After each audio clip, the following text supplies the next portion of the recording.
এর আগে আমি আপনাদের সাথে সর্ষে ইলিশের রেসিপিটা শেয়ার করেছিলাম, তা দেখে আমাকে অনেকেই বলেছিল যে সর্ষে রুইয়ের রেসিপিটাও শেয়ার করতে। তবে অনেকেই সর্ষে ইলিশ কিংবা সর্ষে রুই ভীষণ ভালোভাবে বানাতে জানে, তবে আমি কিভাবে সর্ষে রুই বানিয়ে থাকি আজকে আপনাদের সাথে শেয়ার করব। তবে চলুন শুরু করা যাক আজকের ভিডিও। আমি সুকন্যা। আজকে আমার ব্যাপক রান্না হলো সর্ষে রুই। এই সর্ষে রুইটা বানিয়ে নেওয়ার জন্য প্রথমেই নিয়ে নিচ্ছি 800 গ্রাম রুই মাছ। মাছের পিসগুলোকে এরকম একটু বড় করেই কেটে নিয়েছি যাতে ভাজতে গেলে পিসগুলো ভেঙে না যায়। এবার মাছগুলোকে একটু ম্যারিনেট করে নেব। তার জন্য প্রথমেই দিয়ে দিচ্ছি 1/2 চা চামচ হলুদ গুঁড়ো,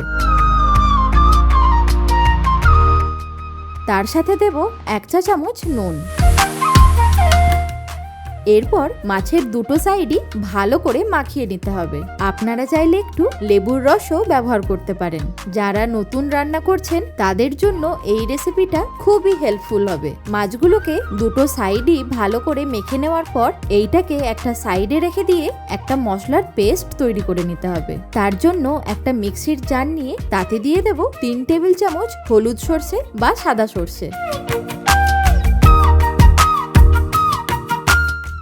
তারই সাথে দিয়ে দিতে হবে 1 টেবিল চামচ কালো সর্ষে। অনেকেই বলে সর্ষে দিয়ে কিছু রান্না করলে সেই খাবারটা নাকি তেতো হয়ে যায়। আজ আমি যেই পদ্ধতিতে বানিয়ে দেখাবো তাতে কোনোদিনও সর্ষে বাটা তেতো হবে না। আচ্ছা, এর সাথে ঝালের জন্য দিয়ে দিচ্ছি 4টে কাঁচা পাকা লঙ্কা, আর দিয়ে দিতে হবে 1/2 চা চামচ নুন। এইভাবে বেটে নিলে দেখবেন সর্ষে আর কখনোই তেতো হচ্ছে না।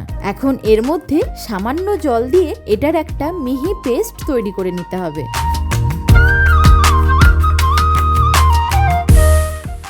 সর্ষেটা বেটে নেওয়ার পর এটাকে আমি একটা বাটির মধ্যে ঢেলে নিচ্ছি।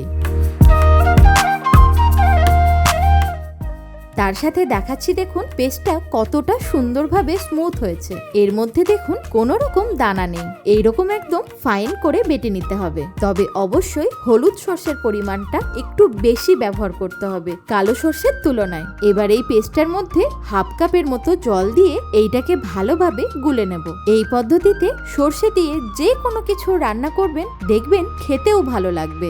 এখন এই পেস্টটাকে একটা সাইডে রেখে দেব। এবার ওই মিক্সির জারেতেই দিয়ে দেব 1 টেবিল চামচ পোস্ত।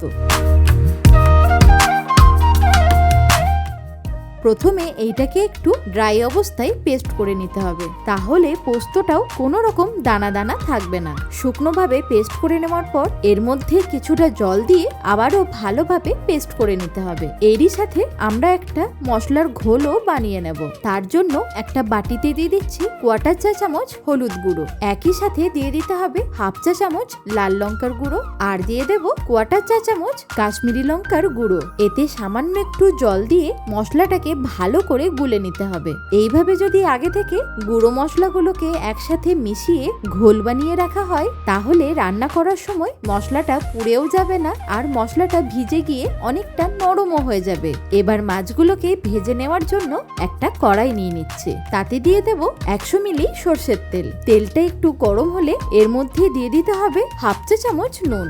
গরম তেলের মধ্যে যদি একটু নুন দেওয়া হয় তাহলে মাছগুলো আর ভাজার সময় কড়াইয়ে লেগে যাবে না। এই ছোট ছোট টিপসগুলো যদি ফলো করা হয় দেখবেন প্রতিদিনের রান্না করতে খুবই সুবিধা হবে। এবার একে একে মাছগুলোকে দিয়ে দিতে হবে। একসাথে সব মাছগুলোকে না ভেজে আমি ব্যাচ ওয়াইজ মাছগুলোকে ভেজে নেব, তাতে মাছগুলো খুব সুন্দরভাবে ভাজা যাবে।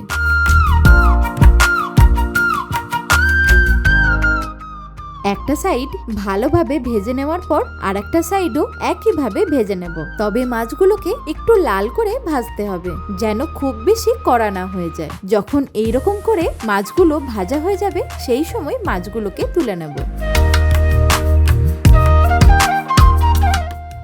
একইভাবে বাকিগুলোকেও ভেজে নিতে হবে।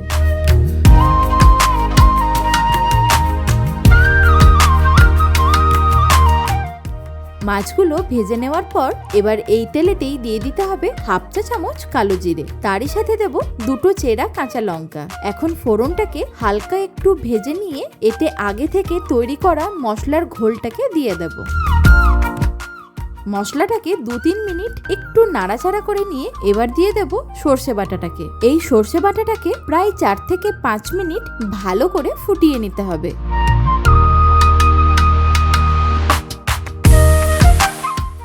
তারপর দিয়ে দিতে হবে পোস্ত বাটাটাকে। এবার সর্ষে আর পোস্তটাকে আবারও ভালো করে কষাতে হবে। এইভাবে করলে দেখবেন সর্ষের একটা সুন্দর ঝাঁঝ বেরিয়ে আসবে, আর পোস্তটা দেওয়ার ফলে গ্রেভিটারও একটা মোলায়েম টেক্সচার আসবে।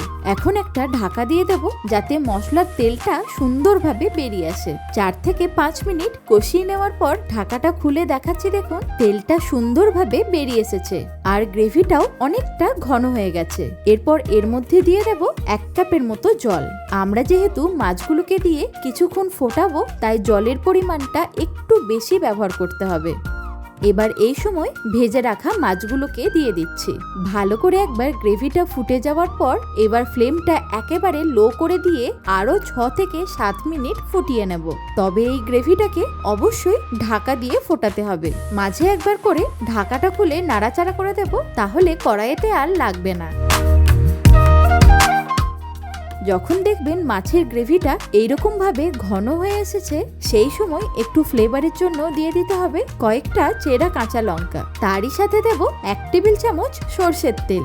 যে কোনো সর্ষের রেসিপিতে লাস্টে যদি একটু সর্ষের তেল দেওয়া হয়, তাহলে সর্ষের গন্ধটাও খুব সুন্দরভাবে বেরিয়ে আসবে। এবার ফ্লেমটাকে অফ করে দিয়ে 1 মিনিটের মতো আরো একবার ঢাকা দিয়ে দেব।